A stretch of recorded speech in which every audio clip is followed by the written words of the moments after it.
DD किसान, बदलते भारत की शान।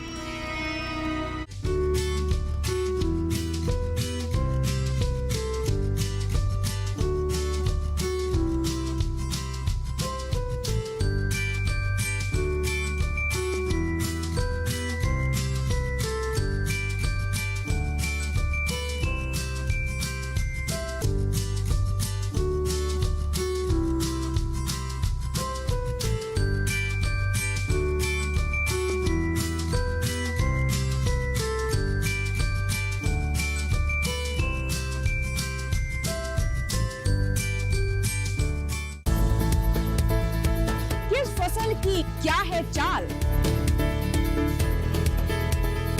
किस मंडी का क्या है हाल, उतरते चढ़ते भाव का असर, आयात निर्यात का क्या है असर, कैसा रहेगा आगे बाजार, बताएंगे मंडियों के जानकार। देखिए मंडी खबर सोमवार से शनिवार शाम 5 बजे सिर्फ दूरदर्शन किसान चैनल पर।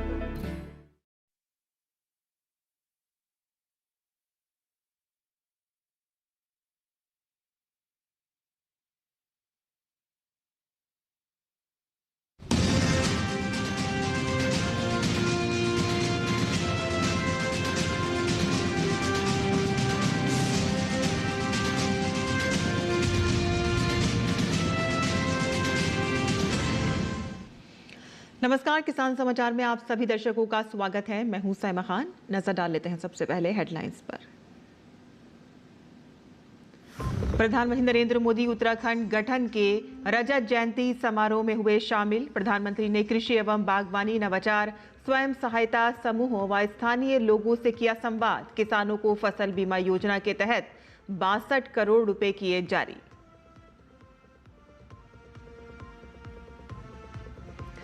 समृद्धि और समावेशी समुद्री अर्थव्यवस्था के दृष्टिकोण को साकार करने की दिशा में भारत सरकार का महत्वपूर्ण कदम।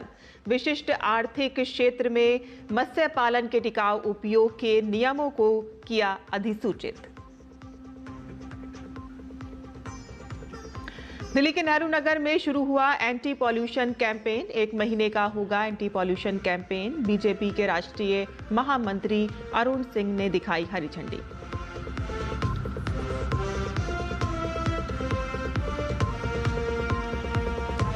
मौसम विभाग ने आज केरल, माहे, तमिलनाडु, पुडुचेरी और कराईकल में कुछ स्थानों पर मूसलाधार वर्षा की संभावना व्यक्त की।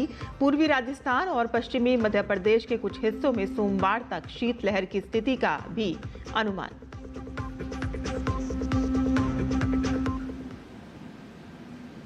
समाचार विस्तार से। उत्तराखंड की स्थापना की 25वीं वर्षगांठ के अवसर पर आयोजित समारोह में प्रधानमंत्री नरेंद्र मोदी शामिल हुए। रजत जयंती समारोह देहरादून में आयोजित किया गया और इस अवसर को यादगार बनाने के लिए पीएम ने स्मारक डाक टिकट भी जारी किया। प्रधानमंत्री ने उत्तराखंड राज्य के विकास से संबंधित 8,140 करोड़ रुपए से अधिक की परियोजनाओं का उद्घाटन और शिलान्यास किया। पीएम ने जिन परियोजनाओं का शिलान्यास किया उनमें सौंग बांध पेयजल परियोजना और नैनीताल में जमरानी बांध बहुउद्देशीय परियोजना शामिल है। ये परियोजनाएं राज्य में पेयजल, सिंचाई और बिजली उत्पादन में सहायक होंगी और इसके अलावा पीएम ने तकनीकी शिक्षा, ऊर्जा, शहरी विकास, खेल और कौशल विकास सहित कई प्रमुख क्षेत्रों से जुड़ी परियोजनाओं का भी शुभारंभ किया।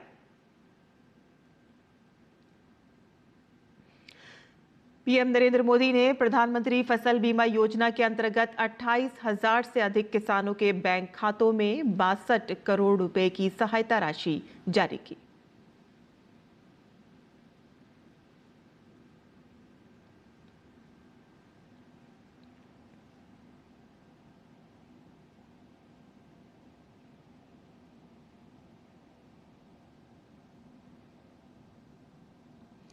प्रधानमंत्री नरेंद्र मोदी ने कृषि एवं बागवानी, नवाचार, स्वयं सहायता समूहों, एडवेंचर स्पोर्ट्स डेस्टिनेशन, वेडिंग जैसे क्षेत्रों से जुड़े व्यवसायी व स्थानीय लोगों से संवाद किया।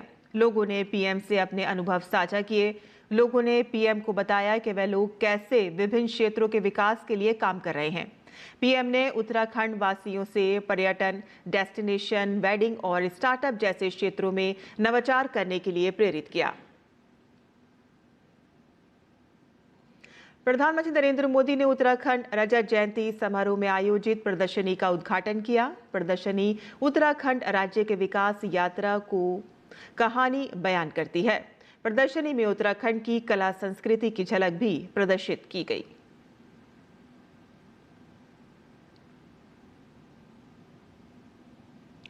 और इससे पहले शनिवार को प्रधानमंत्री नरेंद्र मोदी ने बिहार के सीतामढ़ी में एनडीए की विशाल जनसभा को संबोधित किया।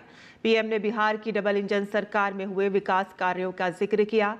बिहार में मत्स्य पालन क्षेत्र में हुई प्रगति का जिक्र करते हुए पीएम ने कहा कि आज बिहार दूसरे राज्यों को मछली भेज रहा है। पीएम ने कहा कि बिहार के मखाने को दुनिया के कोने कोने तक पहुंचाया जाएगा। एक समय था जब बिहार दूसरे राज्यों से मछली मंगाता था, लेकिन एनडीए सरकार की नीतियों का असर है कि बिहार अब दूसरे राज्यों को मछली भेजने लगा है। जैसे मछली के क्षेत्र में बिहार के लोगों ने बड़ी कमाल की है। सरकार ने और बिहार के हमारे मछुआरे भाई बहनों ने मिलकर के एक नया क्षेत्र खोल दिया है। अब इसी तरह हम मखाने को दुनिया के कोने कोने तक पहुंचाना चाहते हैं। बिहार का मखाना दुनिया के घर घर तक पहुंचेगा तो फायदा छोटे किसानों को होगा। भारत सरकार ने एक समृद्ध और समावेशी समुद्री अर्थव्यवस्था के दृष्टिकोण को साकार करने की दिशा में एक महत्वपूर्ण कदम उठाते हुए 4 नवंबर 2025 को विशिष्ट आर्थिक क्षेत्र EEZ में मत्स्य पालन के टिकाऊ उपयोग के नियमों को अधिसूचित किया है। भारत के समुद्री क्षेत्र की अप्रयुक्त क्षमता को उजागर करने की प्रधानमंत्री नरेंद्र मोदी की प्रतिबद्धता से प्रेरित ये पहल बजट 2025-26 की उस घोषणा को पूरा करती है जिसमें अंडमान निकोबार द्वीप समूह तथा लक्षद्वीप पर विशेष ध्यान देते हुए भारतीय EEZ और विशाल सागरों से टिकाऊ मत्स्य पालन के लिए एक सक्षम ढांचे की परिकल्पना की गई थी। ये नियम गहरे समुद्र में मछली पकड़ने के कार्यों को करने और तकनीकी रूप से उन्नत जहाजों के प्रबंधन के लिए मछुआरा सहकारी समितियों और मत्स्य पालक उत्पादक संगठनों को प्राथमिकता देते हैं। EEZ नियम न केवल गहरे समुद्र में मछली पकड़ने की सुविधा प्रदान करेंगे बल्कि मूल्यवर्धन, पता लगाने की क्षमता और प्रमाण पर जोर देकर समुद्री खाद्य निर्यात को बढ़ाने में भी योगदान देंगे। और इस पहल से आधुनिक बुनियादी ढांचे के निर्माण तथा मातृ और शिशु पोत अवधारणा की शुरुआत के माध्यम से भारतीय समुद्री मत्स्य पालन क्षेत्र के लिए नए क्षितिज खुलने की संभावना है। अंडमान निकोबार द्वीप समूह और लक्षद्वीप के द्वीप क्षेत्रों में जो भारत के EEZ क्षेत्र का 49% हिस्सा है, विशाल और छोटे जहाजों के उपयोग से उच्च गुणवत्ता वाली मछली के निर्यात को बढ़ावा मिलेगा। मध्य प्रदेश के किसान कल्याण और कृषि विकास मंत्री एदल सिंह कशनान ने कहा है कि मुख्यमंत्री डॉक्टर मोहन यादव किसान हित और उनके कल्याण के लिए संकल्पित हैं। उन्होंने प्रदेश के अन्नदाताओं की सोयाबीन उपज का न्यूनतम समर्थन मूल्य का पूर्ण लाभ दिलाने के लिए भावांतर योजना लागू की है और साथ ही किसान हितैषी अनेक योजनाएं भी संचालित की जा रही हैं। किसानों को किसी तरह का नुकसान नहीं होने दिया जाएगा। कृषि मंत्री कशनाना ने कहा कि भावांतर योजना 2025 के अंतर्गत सोयाबीन विक्रेता किसानों के लिए शनिवार 8 नवंबर को 4,033 रुपए प्रति क्विंटल का मॉडल रेट जारी किया गया है। ये मॉडल रेट उन किसानों के लिए जारी किया गया है जिन्होंने अपनी सोयाबीन की उपज मंडी प्रांगणों में विक्रय की है और उक्त मॉडल रेट के आधार पर ही भावांतर की राशि की गणना की जाएगी। भावांतर योजना को लेकर किसानों में उत्साहित और कृषि मंत्री कशनाना ने कहा है कि भावांतर योजना को लेकर किसानों में भारी उत्साह है और मंडियों में देखा जा रहा है। गौरतलब है कि 9,36,352 कृषकों द्वारा पंजीयन कराया गया है और योजना प्रारंभ से प्रदेश के 243 मंडियों एवं उप मंडियों में 1,44,180 किसानों द्वारा 24,67,000 100 क्विंटल सोयाबीन विक्रय किया गया है। समस्त मंडियों में विपणन की कार्यवाही सुचारू रूप से संपादित की जा रही है। कृषि विकास मंत्री कृष्णाना ने कहा है कि राज्य सरकार किसान हितैषी है। प्रदेश के अन्नदाताओं को उपज के न्यूनतम समर्थन मूल्य का पूरा लाभ दिलाने के लिए सोयाबीन उत्पादक किसानों को अतिरिक्त 1300 रुपये प्रति क्विंटल दिए जाएंगे।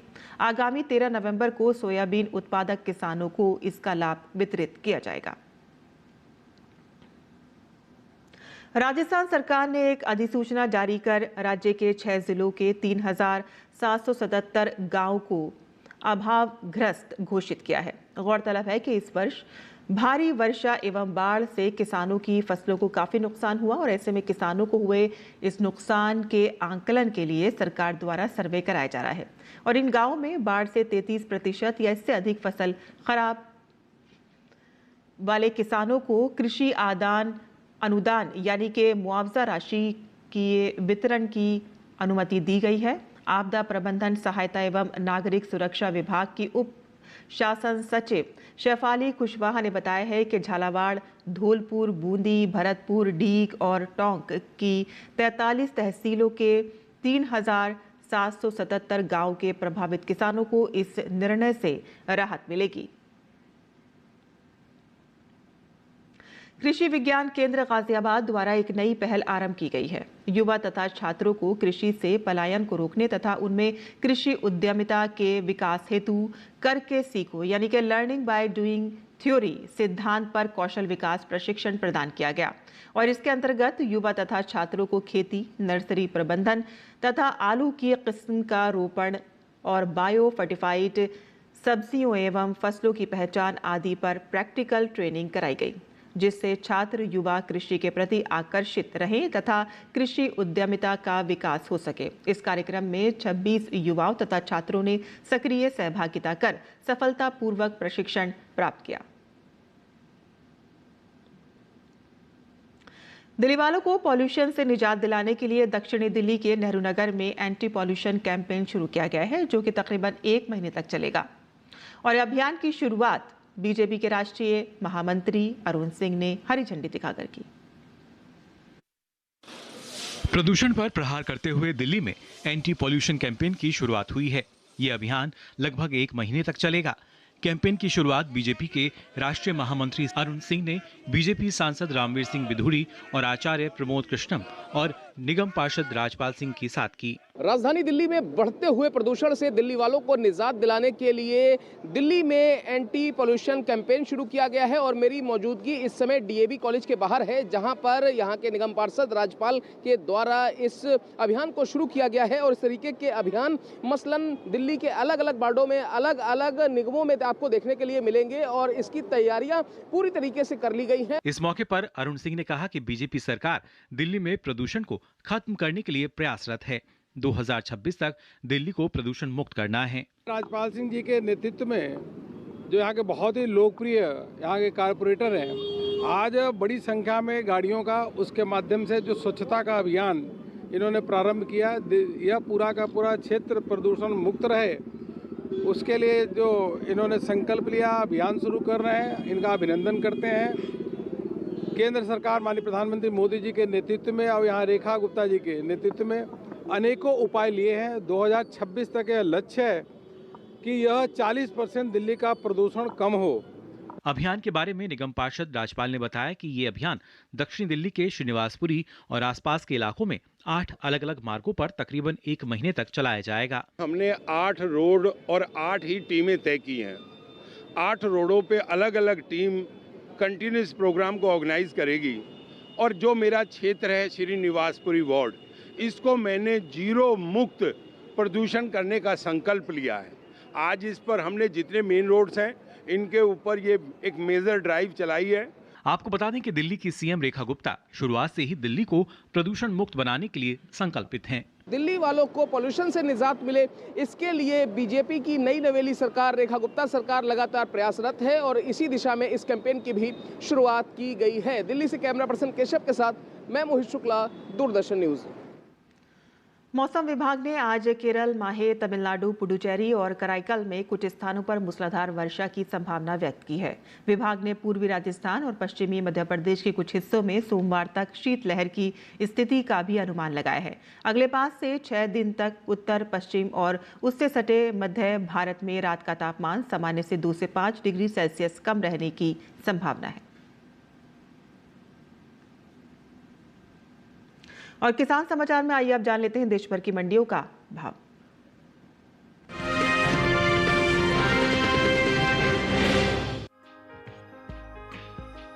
कृषि एवं किसान कल्याण मंत्रालय ने साल 2024-25 के कृषि फसलों का तीसरा अग्रिम अनुमान जारी किया है। इसके मुताबिक खरीफ सोयाबीन की पैदावार में इस बार बढ़ोतरी हो सकती है। अनुमान है कि साल 2024-25 में खरीफ सोयाबीन की पैदावार 151,80,000 टन तक पहुंच सकती है, जबकि पिछले साल ये पैदावार 130,62,000 टन रही थी। माना जा रहा है कि इस बढ़ी हुई पैदावार का असर सोयाबीन के बाजार भाव पर भी दिखाई दे सकता है।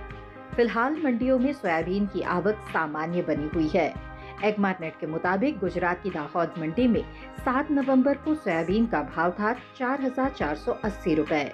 8 नवंबर को इसके भाव में 30 रुपए की गिरावट आई और भाव 4,450 रुपए पर आ गया। जबकि राज्य की ही धोराजी मंडी में इस दौरान सोयाबीन के सौदों में मजबूती के साथ कारोबार हुआ। यहाँ 7 नवंबर को सोयाबीन का भाव था 4,410 रुपए। 8 नवंबर को इसकी सौदे 25 रुपए मजबूत होकर 4,435 रुपए पर हुए। हालांकि हलवद मंडी में बीते 2 दिनों के दौरान सोयाबीन के भाव स्थिर रहे। यहाँ 7 और 8 नवंबर को सोयाबीन 4,000 रुपए पर बिका। वहीं राजकोट मंडी में सोयाबीन के भाव नरम रहे। यहाँ बीते शुक्रवार के दिन सोयाबीन बिका 4,275 रुपए पर। शनिवार के दिन सोयाबीन 10 रुपए गिरा और भाव 4,265 रुपए पर आ गया। बता दें कि कुछ समय पहले ही कैबिनेट ने खरीफ फसलों के न्यूनतम समर्थन मूल्य यानी MSP में बढ़ोतरी को मंजूरी दी है।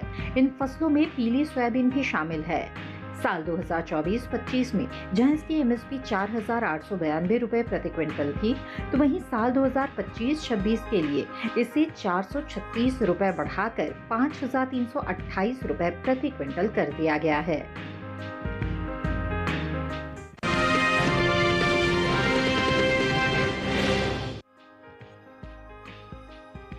इन दिनों गुजरात की ज्यादातर मंडियों में जीरे की आवक देखने को मिल रही है। हाजिर भाव की बात करें तो एग्मार्टनेट के मुताबिक गुजरात की राजकोट मंडी में 7 नवंबर को जीरे का भाव था 17,900 रुपए। 8 नवंबर को इसके भाव में 175 रुपए की गिरावट आई और भाव हो गया 17,725 रुपए। इसी तरह राज्य की ही हलवद मंडी में जीरे के सौदों में नरमी के साथ कारोबार हुआ। यहाँ 7 नवंबर को जीरा 18,650 रुपए पर बिका। 8 नवंबर को इसके सौदे 150 रुपए लुढ़क कर 18,500 रुपए पर हुए। जसदण मंडी में भी 7 नवंबर को जीरे का भाव रहा 18,250 रुपए। 8 नवंबर को इसके सौदों में 250 रुपए की गिरावट देखने को मिली और भाव 18,000 रुपए पर आ गया। वांकानेर मंडी में जीरे के भाव को देखें तो यहाँ बीते शुक्रवार जीरा 18,250 रुपए पर बिका। शनिवार को इसके भाव 250 रुपए सुस्त होकर 18,000 रुपए पर आ गए। बता दें कि विदेशी बाजार में भारतीय मसालों की लोकप्रियता तेजी से बढ़ती जा रही है। भारतीय मसाला बोर्ड की ओर से हाल ही में जारी किए गए ताज़ा आंकड़ों के मुताबिक निर्यात किए जाने वाले जीरे की मात्रा और कीमतों में खासा इजाफा हुआ है। साल 2024-25 में देश से जीरे का कुल निर्यात 2,29,881 टन का हुआ है, जबकि बीते साल की समान अवधि के दौरान ये निर्यात रहा था 1,65,269 टन। यानी इस साल जीरे के निर्यात में तकरीबन 64,612 टन की बढ़ोतरी हुई है।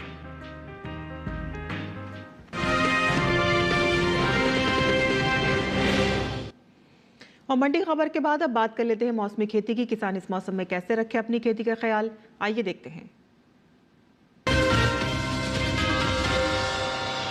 नमस्कार, आप देख रहे हैं डीडी किसान। मैं हूं एआई कृष और आज हम भारत के विभिन्न राज्यों में होने वाली खेती किसानी से संबंधित सलाहों के बारे में पूरी जानकारी देंगे।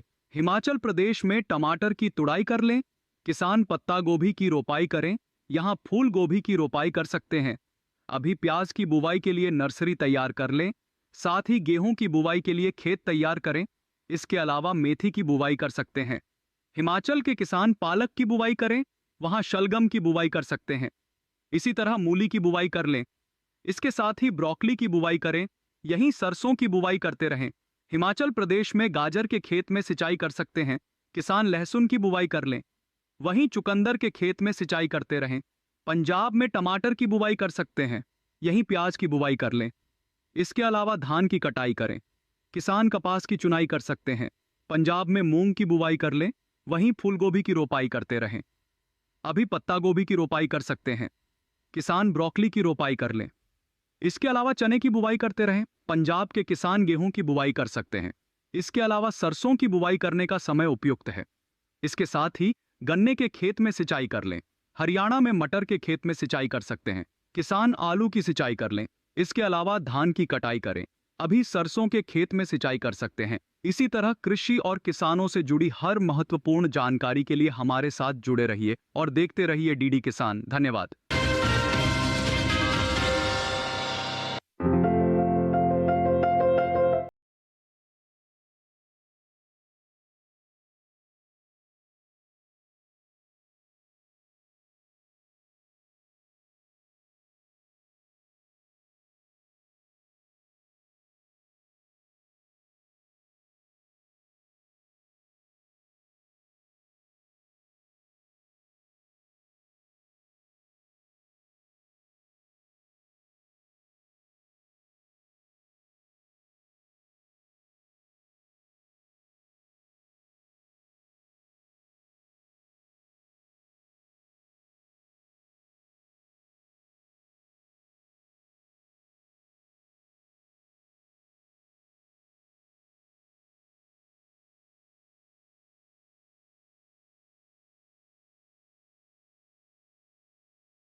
और खेती किसानी के साथ साथ आइए नजर डाल लेते हैं कुछ और महत्वपूर्ण खबरों पर। खास खबर में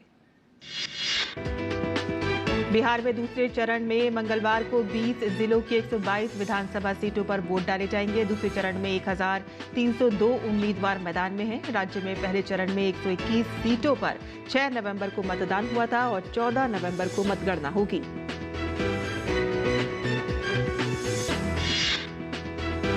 बिहार के उप मुख्यमंत्री सम्राट चौधरी ने महागठबंधन पर कटाक्ष करते हुए कहा है कि जिन लोगों ने 55 साल तक भारत को लूटने का काम किया, वे लोग आरोप लगा रहे हैं।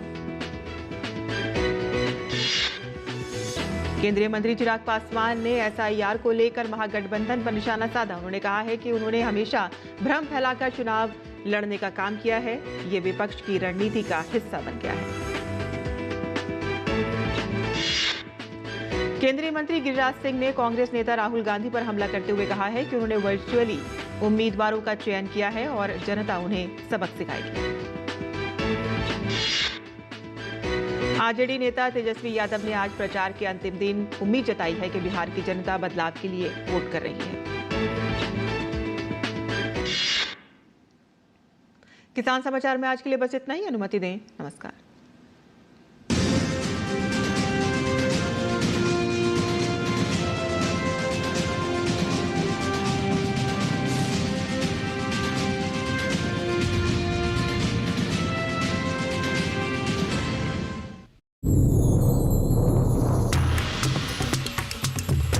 कहते हैं कि बकरी जो है ना गरीबों की गाय है। अन्न का राजा यानी गेहूं कुपोषण की समस्या का समाधान हो सकता है। हमारे साथ श्रीनगर से एक किसान है जो केसर की खेती करते हैं। श्रीनगर के किसान पारंपरिक तौर पर नदरों की खेती करते आए हैं। आदरणीय प्रधानमंत्री श्री मोदी जी ने आपकी मन की बात पे जिक्र किया था, तब से आपको कितना फायदा हुआ? तब जाके बहुत सारे हमें फोन कॉल्स भी आती है, यहाँ से भी बाहर से भी। मोती की बात करें तो ज्योतिष में इसे चंद्र का रत्न माना जाता है। हम लोगों ने कल्चर्ड मोती जो हम टैंक में या तालाब में करेंगे, जिसको संवर्धित मोती बोलते हैं। इस फसल से महिलाओं का सशक्तिकरण भी हो रहा है। हम अपने पति के ऊपर कभी डिपेंडेंट भी नहीं हुई हूँ। काली हो जाने से। देखिए कार्यक्रम कृषि विशेष गुरुवार शाम 7 बजे और सोमवार से शुक्रवार सुबह 7 बजे सिर्फ दूरदर्शन किसान चैनल पर। मशीनों के दौर में जी रहे हैं हम। काम को बेहतर और आसान बना रही हैं मशीनें। खेती को दे रही है नई ऊंचाइयां। किसान के लिए है वरदान।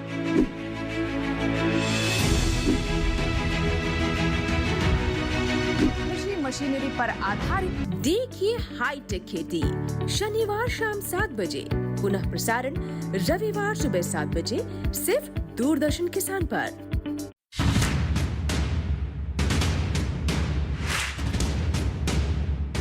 खास शख्सियत हमारे साथ इस वक्त मौजूद हैं, कैबिनेट मंत्री श्री गणेश जोशी जी। विकसित कृषि संकल्प अभियान, इस अभियान का कितना असर उत्तराखंड पर? कृषि संकल्प अभियान है, ये सफल हो रहा है। प्रधानमंत्री जी का जो सपना है 2047 का, वो कृषि से ही पूरा होगा। ग्राम विकास विभाग, उस विभाग के तौर पर कैसे और काम कर रहे हैं? ग्राम विकास और कृषि एक दूसरे से जुड़ी हुई है और आज हमारी पहाड़ की महिलाएं स्वयं सहायता समूह के माध्यम से अपनी आर्थिकी को मजबूत करने का काम कर रही हैं। आज हमारा पहाड़ का वो जो गीत है ना, बेड़ू पाको बारमासा, उसको 1952 में इंग्लैंड के अंदर पुरस्कार मिला। आज वो धुन जो है विदेश में बजाई जाती है। आपको याद है? बेड़ू पाको बारमासा नरना का फुल पाको चेता मेरी चेला।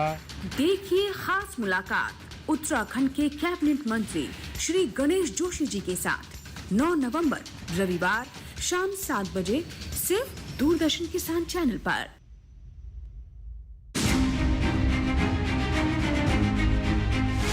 आंख पशु का अभिन्न अंग। आंखों से लगातार गिरते आंसू सूचक है किसी बीमारी का। पशुपालक ना करें इसे नजरअंदाज, क्योंकि पशु हो सकता है नेत्र विकार का शिकार। बेहतर जानकारी के लिए देखिए पशुओं में नेत्र रोग विकार और निदान इस रविवार शाम 6:30 पर कार्यक्रम अपना पशु चिकित्सक लाइव सिर्फ डीडी किसान चैनल पर।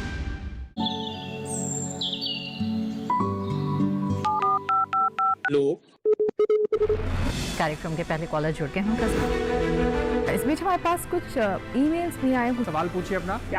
में जो मकान पैदा करेगी इनमें कौन सी सावधानी बरतनी है? गर्म इलाकों के लिए आप HRM 99 इनसे आप कुछ फल ले सकते हैं। जैस्मीन के पेड़ पे जैस्मीन उसको पूरी खुली धूप चाहिए। फसल में कीट लगा हो या कोई बीमारी, पशुपालन में हो कोई दिक्कत या चाहिए कोई जानकारी, फोन उठाइए, नंबर मिलाइए और कहें हेलो किसान।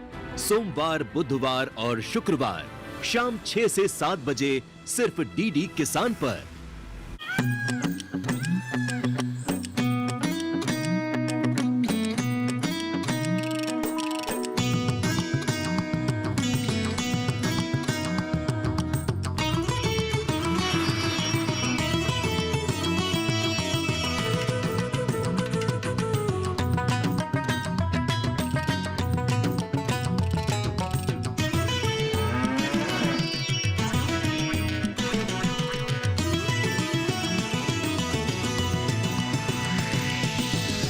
डीडी किसान, बदलते भारत की शान।